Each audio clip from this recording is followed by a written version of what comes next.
students, welcome the TSN school.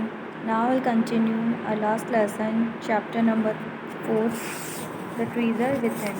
Last class में मैंने आपको बताया था कि जो मिस्टर हाफिज़ है वो कैसे उनको पढ़ाई से बहुत ज़्यादा नफ़रत है, वो पढ़ाई नहीं करना चाहते थे और मैथ्स तो उनका सबसे बड़ा बोरिंग सब्जेक्ट हुआ करता था जिसमें वो बहुत ज़्यादा परेशान हुआ करते थे। तो उनका एक इंटरव्यू चल रहा है जिसमें मिस बेला राजा जो है उनसे क्वेश्चनिंग कर रही है और उसका आंसर कर रहे हैं। तो उन्होंने बताया कि कैसे मतलब वो स्टडीज़ में बहुत ज़्यादा बुरे होते गए और कैसे उनका इंटरेस्ट जो था वो सिर्फ गेम्स में रह गया था। वो हमेशा गेम्स की बातें करते थे, गेम्स खेलना चाहते थे।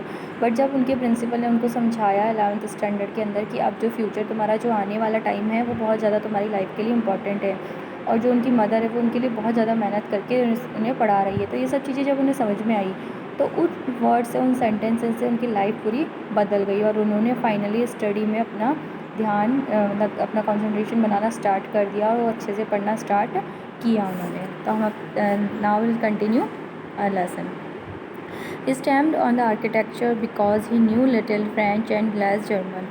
जो मतलब आर्किटेक्चर का जो काम था, भवन निर्माण वाला जो काम था, वो इन्होंने इसलिए शायद आ गए क्योंकि उनको फ्रेंच भी कम आती थी और जर्मन भी कम आती थी। दोनों लैंग्वेज की वो बातें करें कि फ़्रेंच और जर्मन दोनों ही मुझे बहुत ज़्यादा कम आती थी।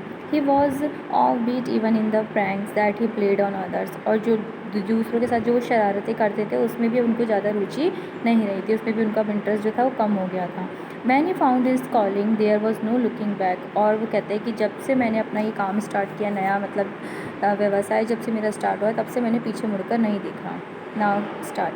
हाँ, B R, how did you get into the field of architecture. B R ने पूछा कि तुम अपना जो भवन निर्माण का जो ये काम है आर्किटेक्चर वाला, इसमें कैसे आ गए। तो हाफिज़ कहते हैं in the college for architecture nobody who had got below 80 to 85% was allowed to enter, I had only 50%।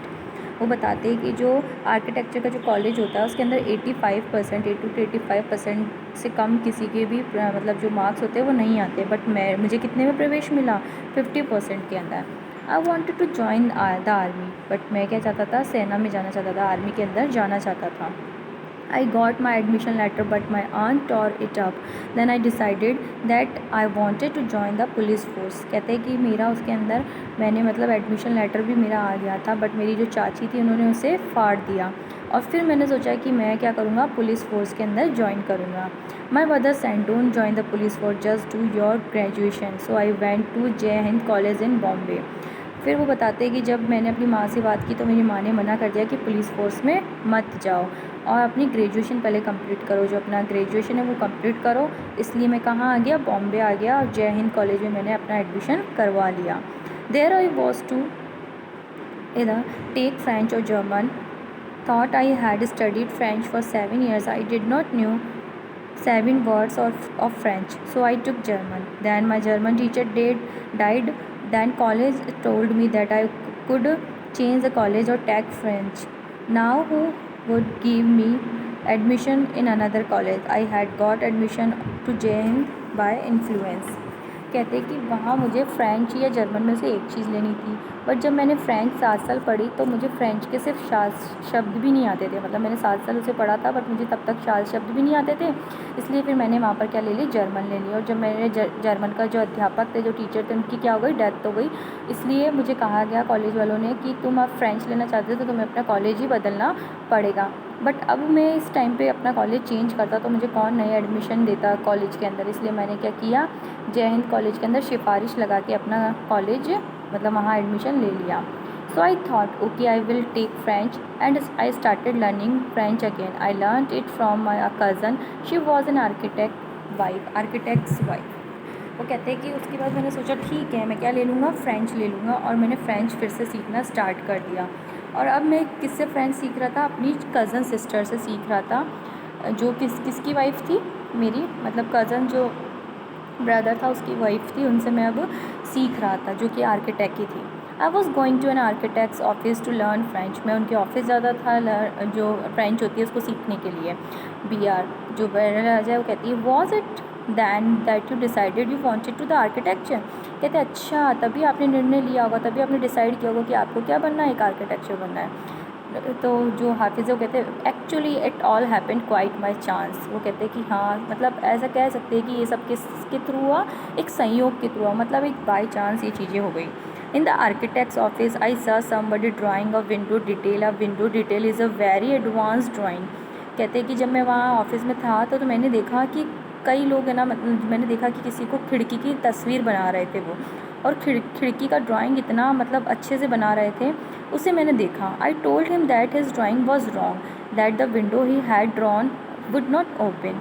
जब मैंने उसका ड्राइंग देखा तो मैंने उन्हें कहा कि ये जो ड्राइंग है क्या है, गलत है, क्योंकि खिड़की की ड्राइंग जिस तरीके से आप बना रहे हैं उस तरीके से वो खिड़की खुलेगी ही नहीं। He then had a bat with me and later he found that indeed his drawing was wrong. My cousin's husband was surprised. He asked me to draw a few specific things which I immediately did. वो कहते हैं कि मैंने मतलब शर्त लगा ली उनसे कि वास्तव में आपकी ड्राइंग गलत ही थी। तो जो मेरी चचेरी बहन का जो पति था, मतलब जिसके साथ मैं क्या सीखता था, फ्रेंच सीखता था, जो उनकी कज़न सिस्टर थी उनके हस्बैंड के साथ वो फ्रेंच सीखते थे, कि उनके साथ उन्होंने मतलब वो ये देखकर शॉक्ड हो गए और उन्होंने मुझे और ड्राइंगें बनाने को कहा। उन्होंने फटाफट से कहा कि ठीक है तुम एक बार और ड्राइंग्स बनाओ। He asked me to design a house and I designed a house. उन्होंने मुझे घर का नक्शा बनाने को कहा और मैंने फाइनली उसका नक्शा बना दिया। After that he told me to drop everything and join architecture. तब उन्होंने मुझे कहा कि अब सब कुछ छोड़ दो और क्या करो, आज से आर्किटेक्ट ज्वाइन कर लो, एक आर्किटेक्चर बन जाओ।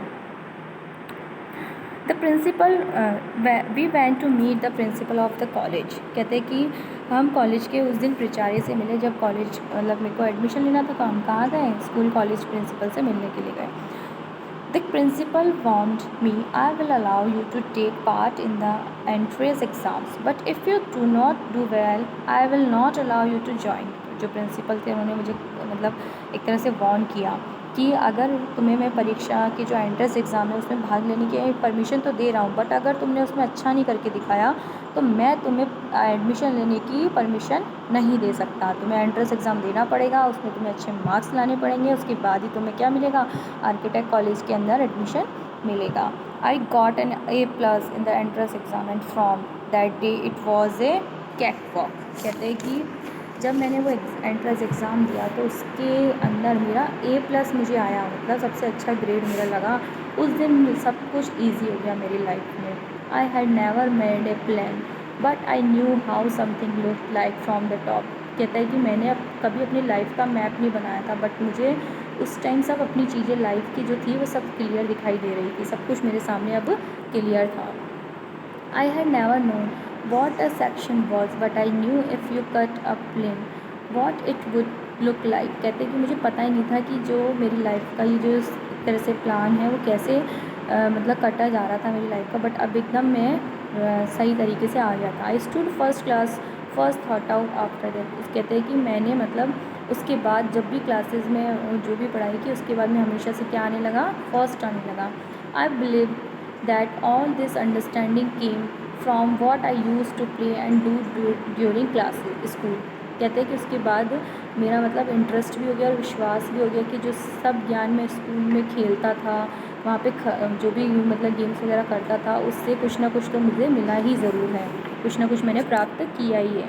I had a friend called Berman Devicha. We used to have competitions between us for designing forts, guns and ammunitions. Each of us were design something in an effort to be a different। कहते हैं कि मेरा एक friend था बहराम देवेचा नाम का, उसके साथ हमेशा मैं मतलब फोर्ट, बंदूक, किले, बंदूक और कारतूस के नमूने की जो पिक्चर्स बनाने की हमेशा क्या करता था, कंपटीशन उनके साथ रखता था। हम दोनों की जो कुछ चीज़ें तो बहुत ज़्यादा सेम थी और कुछ क्या होती थी, अलग होती थी हमारे दोनों की designs. In school, when I was in the second or third standard, one of my teachers, Mr. Gupta, saw my sketches and told me, see you are unless in everything else, but your sketches are good. When you grow up, you became an architect. I did not know at the time, but she was right. Later, after I became an architect, I went back to meet her and tell her। कहते कि जब मैं school की second और third कक्षा में था तो मेरी टीचर थी श्रीमती गुप्ता मैम। उन्होंने मुझे कहा था कि अगर तुम जो मतलब तुम हर चीज़ में तो बेकार हो, बट तुम एक ड्राइंग के अंदर अच्छे हो, मतलब जो तुम्हारी डिज़ाइंस है वो अच्छी है।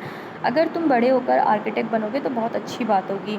बट उस समय तो मुझे पता नहीं था, उस समय तो मैं उनकी बात नहीं समझ पाया, बट आज मुझे लगता है कि उन्होंने जो बात कही थी वो एकदम ठीक कही थी। और आज मैं क्या हो गया हूँ, फाइनली एक आर्किटेक्ट बन गया हूँ, और अब मैं चाहता हूँ कि मैं उनसे मिलूँ और उन्हें ये बातें बताऊँ। मतलब फाइनली क्या हो गया था, जो चीज़ें उन्होंने बचपन में सीखी थी, जो चीज़ उन्होंने बचपन में की थी, मतलब गेम्स के अंदर भी वो क्या करते थे, डिज़ाइन बनाते थे, अपने दोस्त के साथ कंपटीशन करा करते थे, कुछ ना कुछ डिज़ाइंस बनाते थे, या जो भी वो चीज़ें खेला करते थे, उनसे फाइनली उनको क्या मिला, उनका एक एम जो था वो पूरा हो गया। फाइनली उनका जो ड्रीम था कि वो कुछ ना, मतलब एक अचीवमेंट उनको मिला उससे, कि वो क्या बन गए, एक अच्छे आर्किटेक्ट बन गए। जो बचपन में वो सिर्फ एक गेम्स की तरह खेला करते थे, वही चीज़ें आज उनकी लाइफ की एक गोल बन के, मतलब एक फाइनल जो उनका अचीवमेंट होता वो उन्हें उससे मिल गया।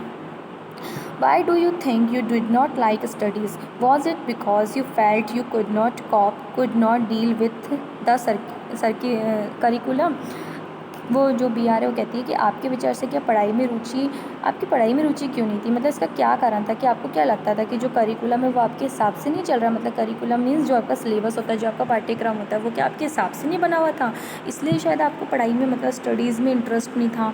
क्योंकि आपको लगता होगा कि शायद जो करिकुलम है, जो सिलेबस है, वो आपके अकॉर्डिंग ही, जैसा मतलब आपका इंटरेस्ट होना चाहिए वैसा वो नहीं है, शायद इसलिए आप अच्छे से पढ़ाई में इंटरेस्ट नहीं लेते थे। Now students will continue this lesson in our next class. Thank you.